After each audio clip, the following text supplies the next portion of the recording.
8:36 en el territorio continental ecuatoriano, buscando la verdad y abogando por unidad nacional en pro de la paz y la seguridad en el Ecuador. Queremos dar la bienvenida en los estudios de la revista de Opinión Democracia al señor concejal de Quito, Michael Aulestia, y nos acompaña también la doctora Daniela Chacón, directora ejecutiva de Tandem, coordinadora de la iniciativa Quito, ¿cómo vamos? El tema que está en análisis tiene que ver con el acuerdo Quito 2034. ¿Cómo enfrentar estos desafíos, señor concejal Michael Aulestia? Muy buen día. Buen día, apreciado Miguel, a los quiteños que nos escuchan, un saludo cordial, a la doctora Chacón que nos acompaña. Vea, Miguel, el ejercicio es importante, el ejercicio de poner temas sobre el debate, la opinión pública, lo que queremos hacer de Quito desde el municipio, desde el Estado, pero también con el acompañamiento de la sociedad civil, de los ciudadanos, de los empresarios. Ahora bien, el acuerdo Quito es algo que se discute en dos medias mañanas la semana pasada, que posiblemente, Miguel, no ha tenido ni la difusión ni la trascendencia de que un evento de esos merece. Colocamos puntos en este acuerdo, colocamos en el foro puntos que ¿quién podría estar en desacuerdo, por ejemplo, con erradicar la pobreza? ¿Quién podría estar en desacuerdo con el bienestar de la infraestructura verde-azul? ¿Quién podría estar en desacuerdo con fomentar los espacios de productividad y empleo en la ciudad? Que, son temas que hay que discutirlos de manera amplia, pero que lamentablemente, yo sí lo tengo que decir, no sé en qué va a aterrizar. Un acuerdo en el que participaron cerca de 80 actores de la ciudad, pero que, insisto, posiblemente quede nada más en el documento y que no veamos acciones concretas para poder materializar ese acuerdo. Por ejemplo, Miguel, en las mesas de discusión, de las temáticas que se abrieron en este acuerdo y luego en un par de plenarias, colocamos en el debate algo que yo he venido insistiendo desde el inicio de mi gestión, que es retomar la discusión del Estatuto Autonómico, que probablemente es lo que nos permitiría poner en sintonía las necesidades de los sectores privados de la ciudad, de la ciudadanía, con el trabajo que tiene que hacer el municipio de Quito. Siento, Miguel, que a ratos no se conoce el alcance y la dimensión que tiene el Estatuto Autonómico y que lamentablemente no fue abordado y no se recogió dentro de este acuerdo. Me parece también que si nosotros queremos construir algo a partir del municipio con la cooperación de la ciudadanía, también deberíamos poner los pies sobre la tierra y develar qué tiempo nos queda a este Consejo Metropolitano, a esta administración, para a partir de eso decir: esto es lo que me comprometí y al final de mi gestión estos son los resultados que he dejado.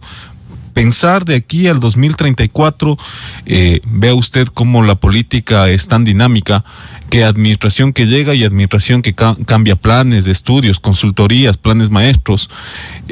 Lamentablemente yo diría que poca acogida podría tener un plan que, insisto, en las palabras, en la redacción, queda muy bien. Bienvenida a la doctora Daniela Chacón, directora ejecutiva de Tandem, coordinadora de la iniciativa Quito, ¿cómo vamos?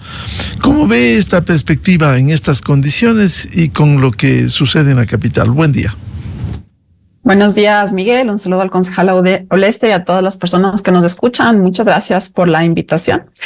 Considero que es un ejercicio importante, es decir, yo creo que para ningún quiteño y quiteña escapa que venimos años arrastrando una crisis política e institucional en la ciudad y que no podemos continuar así. Es decir, es necesario que existan unos acuerdos mínimos que nos permitan establecer estas agendas conjuntas donde tanto el municipio y todo su aparataje como la ciudadanía, a través de las diferentes formas en las que nos organizamos, trabajamos conjuntamente por estos objetivos comunes. Como decía el concejal Aulestia, sin lugar a dudas, las temáticas que se plantean en el acuerdo son objetivos comunes en los que ninguno de nosotros podría estar en desacuerdo por ser unas líneas mínimas, ¿no es cierto?, básicas hacia las cuales nuestra ciudad debe progresar y avanzar. Y el reto está precisamente en establecer cómo se va a lograr esto. Y yo ahí veo tres cosas fundamentales. La primera es que esto, sin lugar a dudas, tiene que bajar a tierra, ¿no? La reunión que hubo la semana pasada estableció estas grandes líneas, la necesidad de que haya acciones a corto plazo y a mediano plazo. Se acordó que esta mesa de aproximadamente 80 personas nos íbamos a reunir con alguna frecuencia para ir revisando los avances y que para la siguiente reunión se iba a presentar una suerte de plan ya más específico, con un cronograma, con unas acciones más concretas que permitan realmente visualizar cómo esos acuerdos se van a implementar. Entonces ahí veo un primer reto, ¿no? Es decir, cómo realmente se va a llevar a la tierra esto para saber exactamente qué se va a hacer de todas las partes. Creo que el segundo reto está en que el acuerdo al que nos convoca el alcalde de Quito no es un acuerdo solo para cosas que debe hacer el municipio, ¿no es cierto? Es también para cómo desde la sociedad civil, el sector privado, la academia y otros nos vamos a comprometer también con la ciudad sobre la base de estos puntos.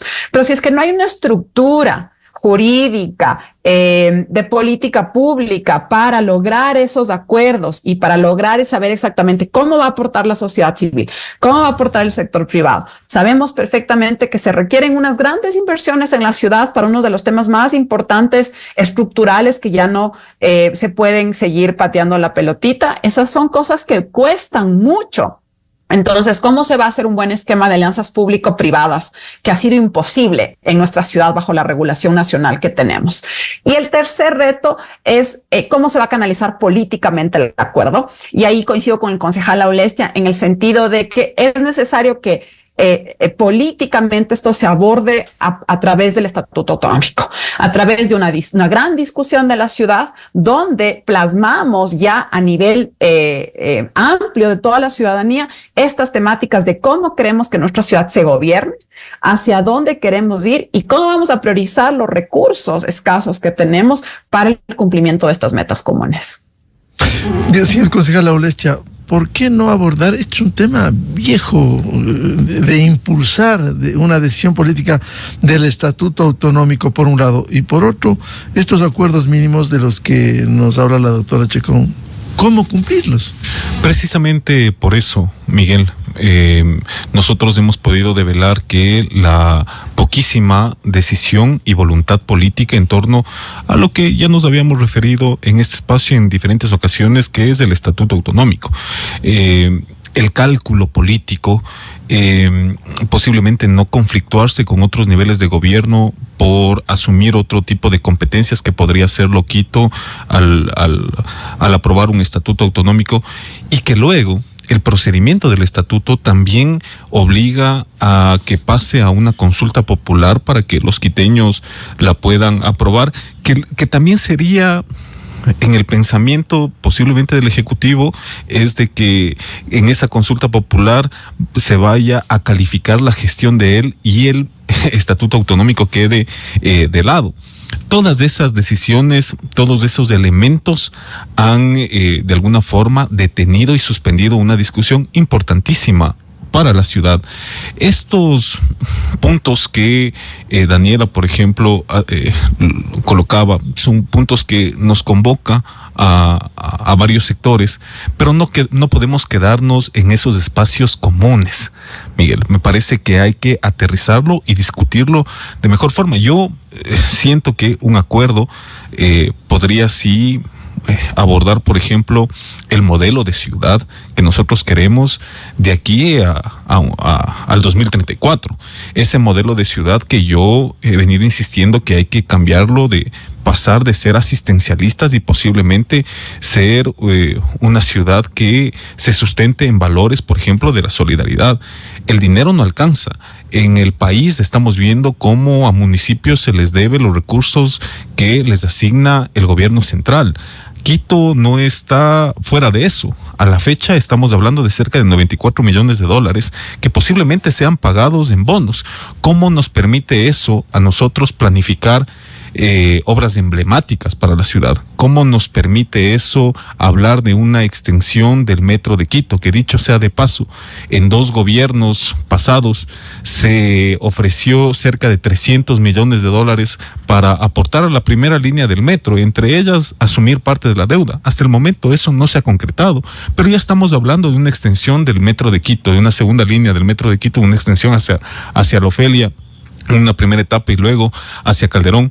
Pero estas cosas nos imposibilitan cuando no hay recursos. Entonces esos recursos tienen que ser mejor encaminados. Cuando vemos una ejecución presupuestaria de la municipalidad que no se conduele con las necesidades de la ciudadanía, y dicho sea de paso, Daniela tocaba algo importante dentro de las mesas temáticas: cuando no contamos con data, cuando no contamos con datos veraces que nos permitan tomar decisiones. Entonces es el cúmulo de varios elementos, Miguel, que esta ciudad ha crecido en desorden, que esta ciudad ha crecido sin planificación, pero paralelamente el municipio de Quito gasta un montón de dinero en consultorías, en estudios, en planes, que estas cosas, en lugar de invertir en la gente, invertir en las necesidades emergentes que tenemos, lo que hacen es desviar los recursos. Cuando yo me refiero, Miguel, a que no hay una ejecución presupuestaria óptima, y estamos ya en octubre, en el mes 10 de 12 del ejercicio fiscal, no me refiero solamente a que hay que gastar por gastar. Hay que priorizar el gasto, hay que ver la calidad del gasto, y no podemos permitir que los recursos se despilfarren, o peor aún, que esos recursos que la ciudad tanto necesita vayan para la publicidad, cuando una gestión no se sustenta en publicidad, sino en actos y en obras. A propósito de lo que usted señala, leíamos una opinión suya respecto de lo último, la reforma presupuestaria que ha reducido en presupuesto en diferentes áreas. Usted decía, el Consejo aprueba la reforma presupuestaria, reduce en presupuesto en diferentes áreas y en la radio municipal de Quito. Explíquenos, por favor.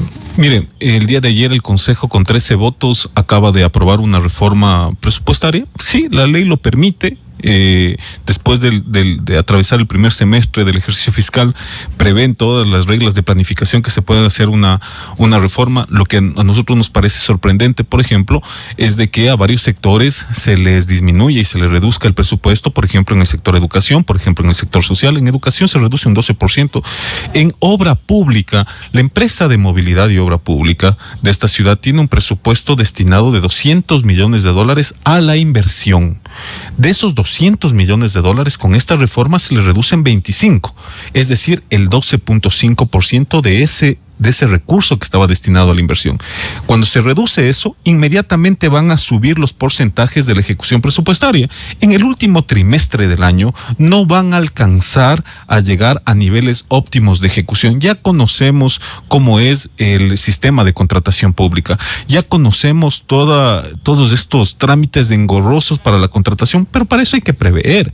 Por eso tenemos herramientas de planificación, por eso el presupuesto se discute el año anterior del ejercicio fiscal, por eso se tiene planes de desarrollo, por eso se tiene todas las herramientas de evaluación de gestión. Parecería que al no alcanzar en este ejercicio a ejecutar lo que tienen que hacer, lo que hacen es reducir presupuesto. Ante eso, y ahí sube la ejecución, ¿no? Ahora, aparentemente. Yo le digo, Miguel, cuando yo me refiero a la radio municipal, dicho sea de paso, un medio público quiteños, que, por ejemplo, tienen estos programitas de los discos bien puestos, que la salsa de 3 horas del sábado, digo, tal vez tratando de satisfacer las vanidades de ciertos funcionarios para tener un programa en un espacio y un medio público que no aporta para nada al debate de la ciudadanía, que no aporta para nada al fin que tiene un medio público, trabajando 1 hora diaria o trabajando 3 horas los sábados con sueldos sobre los $1,300. Entonces, ¿cuál es la priorización que tiene la administración con los recursos? Yo no puedo permitir eso, y he iniciado un proceso de fiscalización porque me parece que hay que cambiar el concepto de la radio municipal. La radio no está al servicio del partido que esté administrando la ciudad. Lo hemos dicho varias veces. Confunden gobierno, Estado y partido. Cuando digo confunden gobierno, Estado y partido, a Estado me refiero como el municipio de Quito, el gobierno lo tiene la Revolución Ciudadana y parecería que a la radio municipal le quieren poner a todos los panas y amigos de la Revolución Ciudadana para tener sus espacios, pero también cobrando. Entonces, esas cosas son las que hay que develar cuando hay poquísimos recursos en la ciudad y deben ser destinados a la obra, a la rehabilitación del espacio público, a invertir para los ciudadanos. Bien, doctora Daniela Chacón, a ver, de su experiencia, esto es importante. Por un lado, ¿qué modelo de ciudad debemos adoptar, como reclamaba el concejal Michael Aulestia? Y segundo, el presupuesto, la reducción y la ejecución presupuestaria, que es fundamental, con la prioridad en la calidad del gasto. Desde la iniciativa Quito Cómo Vamos, que medimos la calidad de vida en la ciudad desde hace 5 años, constantemente todos los años emitimos publicaciones que dan seguimiento a los datos y a las encuestas de percepción que hacemos a la ciudadanía sobre su calidad de vida. Vemos unas cifras que son muy claras que deben orientar hacia dónde debe ir el modelo de la ciudad, ¿no? Las cifras muestran, por ejemplo, que hasta ahora no logramos realmente recuperarnos del impacto que la pandemia tuvo a nivel económico. La crisis económica en Quito se mantiene, los niveles de pobreza, si bien han bajado desde el 2020, no se comparan con los del 2019, lo propio el empleo pleno. Y vemos de manera preocupante que la informalidad empieza a ser un sector económico que crece. Ha crecido 7 puntos desde el 2019 al 2023. Entonces, la precariedad del empleo es una de las grandes problemáticas de la ciudad. Esto tiene un impacto diferenciado. Las mujeres son las más afectadas y los más jóvenes también. Hay un modelo importante sobre el progreso de los jóvenes en Quito, ¿no? Hay una importante segmento de la población en Quito que no logra acceder a la educación superior por la falta de cupos y los costos que esta tiene. Y esto estamos hablando, ¿no es cierto?, del futuro de la ciudad. Creo que por una parte el tema económico es fundamental, de ponerse de acuerdo en relación a qué modelo de gestión queremos. Por otro lado, la estructura política institucional del municipio ya es del pasado, es decir, las administraciones zonales son en exceso grandes, no tienen capacidad realmente de administrar recursos en los territorios y se han convertido en una suerte de pasadoras de papeles a lo central. Por ende, hay que pensar en un modelo descentralizado muchísimo más efectivo, que esté más cerca de los territorios y que permita en esa cercanía de territorios ejecutar obras y servicios que sean de cercanía, y dejar el tema distrital a nivel de las decisiones distritales, esto como unas cosas breves. Y creo que el otro tema en relación ya con lo que me preguntan del presupuesto, la ejecución presupuestaria y los ingresos municipales, eso también es parte de la discusión que tiene que ver sobre el modelo de ciudad que queremos, ¿no? Queremos tener una segunda extensión del metro, queremos tener un mejor sistema de transporte público, queremos tener una adecuada recolección de residuos sólidos con unas plantas de reciclaje que sean realmente efectivas, inclusive que produzcan energía. Queremos además descontaminar nuestros ríos, ¿no? Todo esto requiere unas grandes inversiones que van a salir parte de recursos del municipio, parte de recursos de créditos, parte de recursos de la ciudadanía.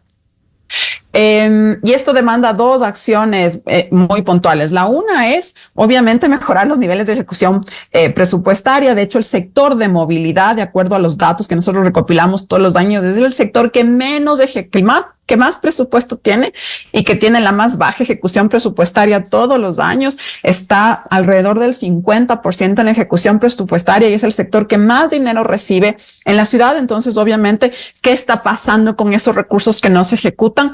¿A dónde se están yendo? Si se van solo a pagar deuda, porque tenemos que pagar deuda. ¿Cuál es el impacto que esto tiene en las inversiones y que son necesarias para la ciudad? Y la segunda cosa que nosotros miramos de manera preocupante en los datos los últimos años es que, por ejemplo, en el año 2023, el 48% de las personas que tienen un predio en Quito no pagaron el impuesto predial. Quito no puede depender únicamente de los ingresos que vienen del gobierno central. El 30% de los ingresos de Quito son ingresos propios. Nosotros deberíamos aspirar a continuar incrementando el ingreso propio para reducir la dependencia de las transferencias del gobierno central.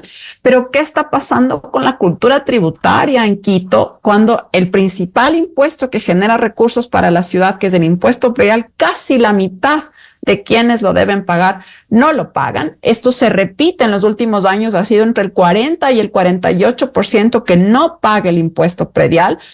Y adicionalmente, la concesión onerosa de derechos, que es una herramienta fundamental para incrementar los ingresos municipales, dejando construir a las inmobiliarias muchos más pisos de los que deberían construir, el año pasado solo recaudó $500,000. $500,000 es nada, es mucho menos de lo que se recauda en multas, por ejemplo, en temas de tránsito. Entonces, también tenemos un problema serio en materia de los ingresos municipales que tiene que también ser discutida en este modelo de ciudad si queremos realmente tener todas estas inversiones que se requieren para resolver los problemas estructurales que la ciudad viene arrastrando desde hace mucho tiempo y que ya tenemos que iniciar los procesos de solución porque son de largo plazo. Señor concejal Michael Aulestia, cuando se habla de Acuerdo Quito 2034, ¿por qué no pensar en obras al mediano y largo plazo, no solo las visibles? Más aún, este país que vive periódicamente en elecciones, está en ambiente político, ¿por qué no contribuir a sentar las bases, tema seguridad ciudadana, el tema de las alarmas, e incluso en su momento cuando hubo críticas por la renovación del parque automotor para los señores ediles? Entramos en la discusión de la falta de decisión y voluntad política. Cuando usted regresa a ver y le pide, por ejemplo, que dicho sea de paso, los concejales ya no formamos parte de los directorios de las empresas metropolitanas y usted pide información a cada una de las empresas y por citarle un ejemplo, se les dice, dígame cuál es la obra emblemática que tiene para este año. Lamentablemente no hay. Y lo que dicen es, este año esperamos que lograr hacer los estudios, lograr hacer toda esta carpintería de papeles que obliga el sistema de contratación pública, y no hay una visión, no hay una planificación de ciudad, no hay las urgencias que el ciudadano tiene.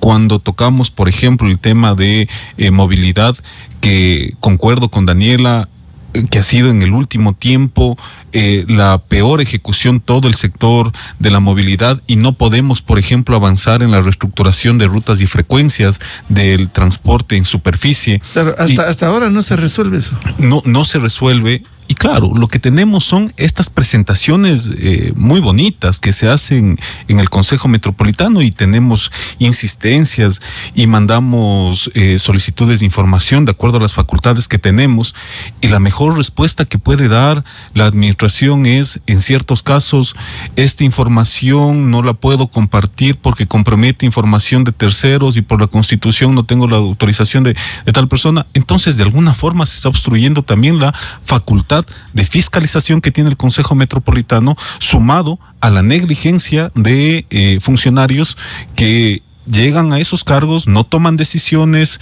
y la ciudad sigue paralizada. Entonces, si no pensamos en el futuro, yo estoy de acuerdo con el Acuerdo Quito, que dicho sea de paso, yo participé en estas sesiones. Pero claro, hay que profundizar el debate, hay que aterrizarlo, hay que poner en blanco y negro lo que se compromete el municipio de Quito a aportar a esta ciudad. Los recursos son limitados, pero para eso también podemos priorizar, para eso están los elementos, las herramientas de planificación. Entonces, no tenemos obras emblemáticas, no vemos una intervención integral, y al último trimestre, los quiteños que nos escuchan verán cómo la 6 de diciembre ha sido caotizada este último tiempo. Claro, y por parte del Ejecutivo escuchamos, es que el irresponsable del alcalde tiene 60 puntos abiertos en la ciudad, interviniendo en 60 puntos. Claro que es una irresponsabilidad, porque para eso hay que planificar, y no al apuro, al último trimestre del año, comenzar a ejecutar. Por eso lo importante de la planificación, de la calidad del gasto, y luego revisaremos, Miguel, qué están haciendo las administraciones zonales, que es otro modelo al que hay que revisar, administraciones zonales que han servido para aumentar la burocracia, pero también para aumentar lo engorroso de los trámites de los ciudadanos que tienen que peregrinar por esas administraciones zonales. Y veamos qué están haciendo con los presupuestos y a quién están entregando los contratos. Yo he iniciado procesos de fiscalización en donde en un proceso, por ponerle un ejemplo, Miguel, y a los quiteños que nos escuchan, en una administración zonal, un proceso de cotización en donde se revisa cuál es la cotización más baja para poder hacer una obra, que no necesariamente lo más bajo significa menos calidad, sino que se tiene que ajustar a ciertas reglas. Resulta que se están entregando procesos de cotización a la oferta más alta. Ese tipo de irregularidades es lo que sucede. No hay decisión, no hay planificación, y cuando se quiere ejecutar con irregularidades. Para eso estamos nosotros, para fiscalizar. Y doctora Daniela Chacón, a ver, este tema que es importante, ¿por qué no pensar en obras a largo plazo? Tema de la seguridad, sentar las bases para esto, las alarmas, y no solo temas de coyuntura, de interés político, de cualquier administración que esté de turno. Pienso que el acuerdo 2034, digamos, puede plantear justamente una oportunidad para discutir y orientar las acciones hacia el largo plazo. Eso no quiere decir que no se deben tomar decisiones emergentes y no se debe atender a la coyuntura. Eso es imposible y no creo que se le pueda pedir a ningún gobierno que no atienda a la coyuntura.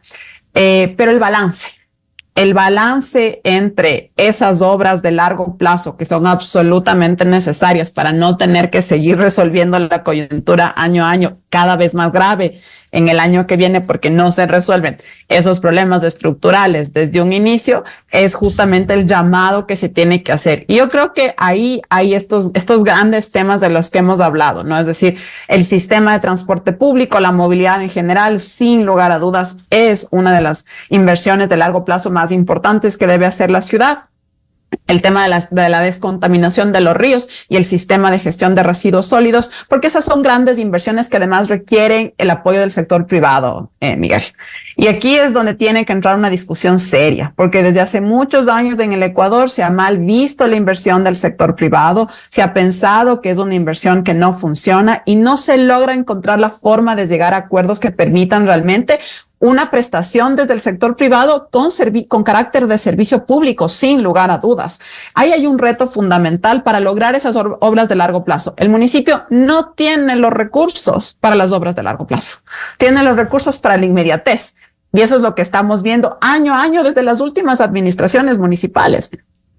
Entonces yo sí creo que hay que, digamos, tomarle la palabra al alcalde y exigirle desde el Consejo Municipal, desde las organizaciones que participamos de este acuerdo con buena voluntad, porque amamos a nuestra ciudad y estamos cansados de ver cómo esta año a año se repite y no avanza realmente en las cosas en las que se deben hacer, para poder exigir precisamente cómo se van a orientar los recursos para esas obras y esas infraestructuras de largo plazo que la ciudad tanto demanda, pero también cómo nos vamos a comprometer nosotras desde nuestros espacios para aportar a lo que la ciudad necesita. El reto político que el alcalde tiene de canalizar este acuerdo va a requerir de mucho esfuerzo, y yo siento que sí hay una debilidad política del alcalde en este tema, y van a tener que pensar adecuadamente cuál es el canal político que va a permitir que se plasme y se cristalice una iniciativa que tiene una base interesante, que además ha congregado a un grupo de gente interesante que sin lugar a dudas requiere ampliarse porque faltan muchas representaciones en esas personas que estuvimos la semana pasada, pero que es un paso importante que no puede quedarse en unas meras declaraciones, porque si no va a generar una baja legitimidad sobre estas promesas de qué se puede hacer conjuntamente por la ciudad. Bien, seguiremos hablando de estos problemas de la ciudad. Muchas gracias. Hemos pasado revista del Acuerdo Quito 2034 con estos grandes desafíos que han sido puestos hoy en la escena. Al señor concejal Michael Aulestia, como siempre, muchas gracias. Gracias, Miguel, a las órdenes. Muchas gracias también a la doctora Daniela Chacón, su participación en la revista de Opinión y Democracia. Gracias, Miguel. Buen día. Con esto cerramos la jornada de entrevistas y debates, la opinión diversa y libre en la revista de Opinión Democracia. Ya viene en Exa FM, el show de la papaya, y a los miles de seguidores de la revista de Opinión Democracia les deseamos un feliz miércoles a todos. Muy buen día. La revista de Opinión Democracia, buscando la verdad en todas partes. Inicio de espacio promocional y publicitario.